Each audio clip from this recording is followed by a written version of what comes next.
নাগরিকদের অবশ্যই তাদের কনসার্ন থাকা উচিত এবং নাগরিকের জন্যই যা কিছু আমরা তা করছি। বিষয়টা হলো সিটি কর্পোরেশনে আজকে আমি যে মেয়র হয়েছি, আমি যে গাড়িটা চালাই, আমি যে পেট্রোল ইউজ করি, আমি যে অনারিয়াম পাই, এটা কিন্তু এই নাগরিকদের দেওয়া। সম্মানিত নাগরিকরা আমাকে ভোট দিয়ে নির্বাচিত করেছেন, তারা আমাকে এম্পাওয়ার্ড করেছেন, আমি কিন্তু তাদের প্রতিনিধি। তো আমি বলতে চাই যে ট্যাক্সের বিষয়টা, ট্যাক্স কিন্তু খালি যে সিলেট সিটিতে ট্যাক্স না, সমস্ত বাংলাদেশের প্রত্যেকটি সিটি কর্পোরেশনে একটি ট্যাক্স সরকারের পক্ষ থেকে, স্থানীয় সরকারের পক্ষ থেকে এটা নির্ধারণ করা আছে।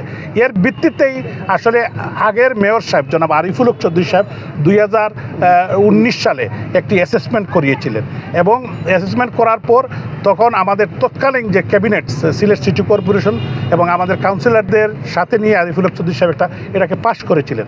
তারপরে তারা এই অনুমোদন করে তারা স্থানীয় সরকার মন্ত্রণালয়ে পাঠিয়েছিলেন, সেখানে তারা আলোচনার ভিত্তিতে এটাকে অনুমোদন দিয়ে আমাদের কাছে পাঠিয়েছেন এবং আমি মেয়র হওয়ার পরে আমাদের নতুন ক্যাবিনেট আসার পর আমরা এটাকে আবার কন্টিনিউ করতে চাচ্ছি, ইমপ্লিমেন্টেশনে যাচ্ছি। এখন যদি কেউ কোনো কনসার্ন থাকে, আমরা প্রথমে 2 সপ্তাহ, আরও 2 সপ্তাহ দিব, আরও শুনবো এবং জনগণের আমরা তাদের অ্যাপিল শুনবো এবং তারা তাদের বক্তব্য দিতে পারবেন। যদি কেউ বেড়ে থাকে এটা কমানোর সুযোগ আছে এবং কেউ যদি যৌক্তিক কোনো দাবি তুলেন, আমি ওভার মাই ডেড বডি, আমি জনগণের কোনো ক্ষতি হতে দিব না।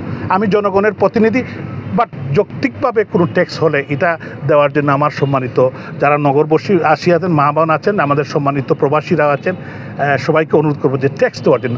ট্যাক্স না দিলে এই যে খনন, রাস্তাঘাটের development, drain, culvert, school, college যেগুলো আমরা কাজ করছি, আমাদের সব কিছুতেই তো টাকার প্রয়োজন এবং সরকারের একটা নীতিমালা হলো যে আমরা যদি ট্যাক্স না দেন জনগণ, আমরা যদি ট্যাক্স যদি আদায় না করতে পারি, তো আমরা যে সরকারের থেকে যে আমরা রেভিনিউ পাই বা আমরা যে টাকা পাই, এটা কিন্তু আমরা পাবো না।